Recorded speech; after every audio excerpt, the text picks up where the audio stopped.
Merci, Monsieur le Ministre. Pour le groupe RRDP, Monsieur Olivier Falorni.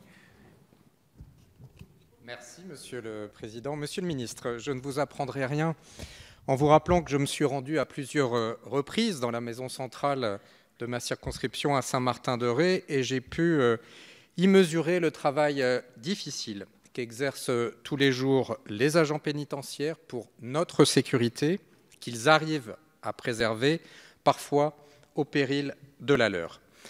Les agents pénitentiaires sont de plus en plus confrontés à des comportements pour lesquels ils ne sont pas ou peu formés, et je pense notamment au phénomène de radicalisation islamiste. La crainte de l'incident est prégnante, le personnel est sous pression, et malheureusement les faits les confortent dans leur crainte. 3 agents ont été blessés en 2 semaines ce dernier mois à Saint-Martin, c'en est trop. Ce sentiment n'est pas prêt de s'estomper pendant la période de destruction des casinos, ces fameux préfabriqués dont l'un d'eux abritait une mosquée salafiste clandestine. À l'époque, j'avais dénoncé ce scandale et demandé leur destruction. Et je veux vraiment saluer, Monsieur le garde des Sceaux, votre grande réactivité depuis votre nomination, notamment sur ce dossier, alors que cette situation honteuse durait depuis de trop nombreuses années. Les travaux commencent enfin, et je m'en réjouis, mais je veux vous alerter, car il ne faudrait pas que pendant ces travaux, les agents soient mis en danger par la surpopulation des détenus dans la cour de promenade, réduite alors à son strict minimum.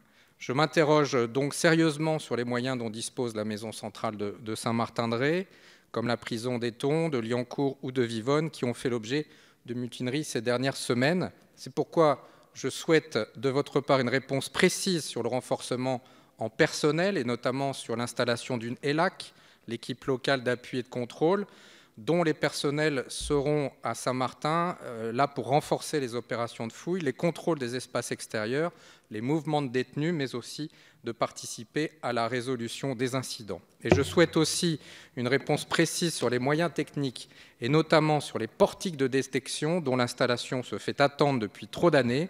Vous l'avez compris, Monsieur le Ministre, il s'agit de renforcer efficacement la sécurité, mais aussi d'améliorer les conditions de travail des agents pénitentiaires dont le sentiment d'abandon est hélas tenace.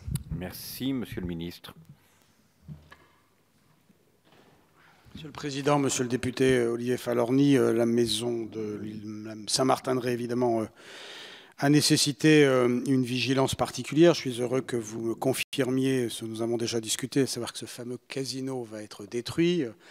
Vous me confirmez que les travaux ont commencé. J'espère qu'ils seront finis en novembre 2017, puisque c'est l'échéancier qui m'a été donné. C'est vrai que pendant la durée des travaux, il y a nécessairement une restriction des espaces, et notamment des espaces de promenade, pendant lesquels nous sommes contraints. Alors, il y a 2 manières d'agir. Soit on renforce les personnels, soit on diminue le nombre de détenus.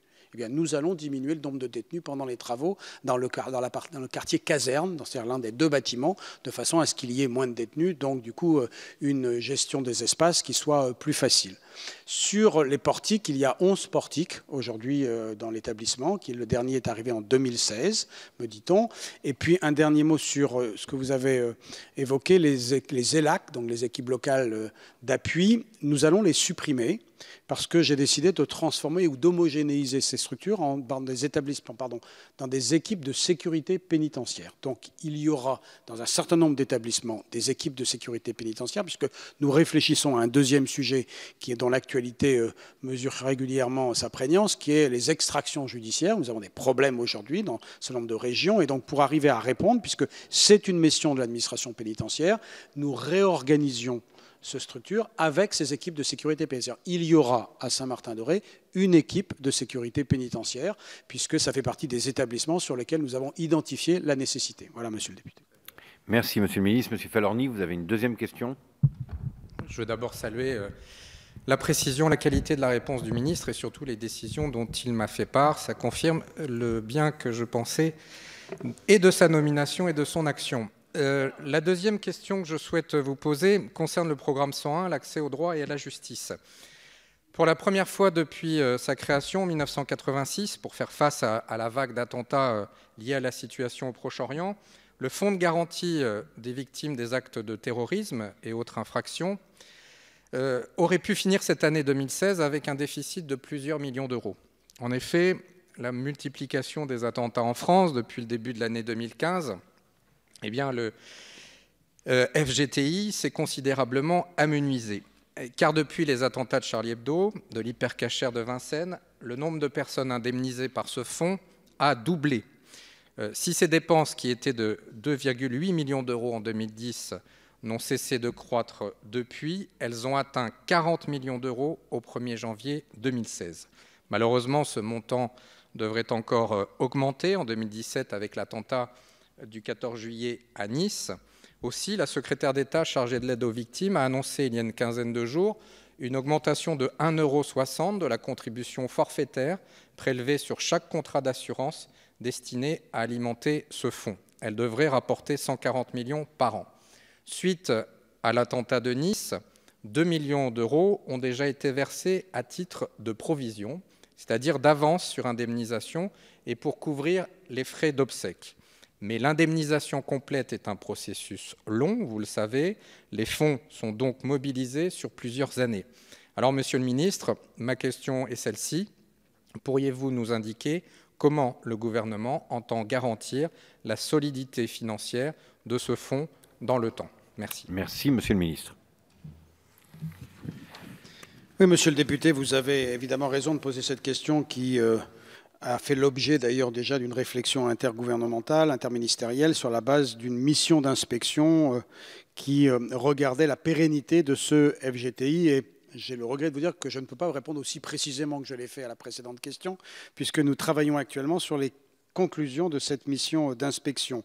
Simplement 3 éléments qui devraient rassurer ceux qui peuvent être légitimement interrogatifs. D'abord, le président de la République, le 19 septembre, à l'occasion de la cérémonie d'hommage aux victimes, a indiqué que les ressources du fonds, compte tenu du devoir de pleine et entière réparation, seraient revues en conséquence, qui a expliqué que la secrétaire d'État a annoncé cette augmentation de la taxe, qui passe donc de 4,30 € à 5,90 €, qui rapportera, comme vous l'avez dit, 140 millions d'euros. Ce niveau de ressources supplémentaires permettra de stabiliser les ressources, les comptes du fonds en 2017 et éviter un potentiel déficit. Deuxième élément, dans l'avenir, au-delà de l'augmentation de cette taxe, l'État se portera garant des ressources du fonds afin d'assurer la pérennité du financement. Et je vous le disais, nous sommes en ce moment dans des discussions interministérielles pour organiser ce dispositif de garantie.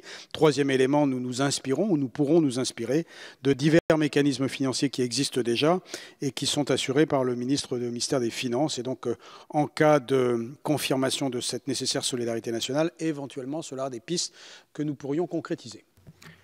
Merci, Monsieur le Ministre. Nous en avons terminé avec les questions.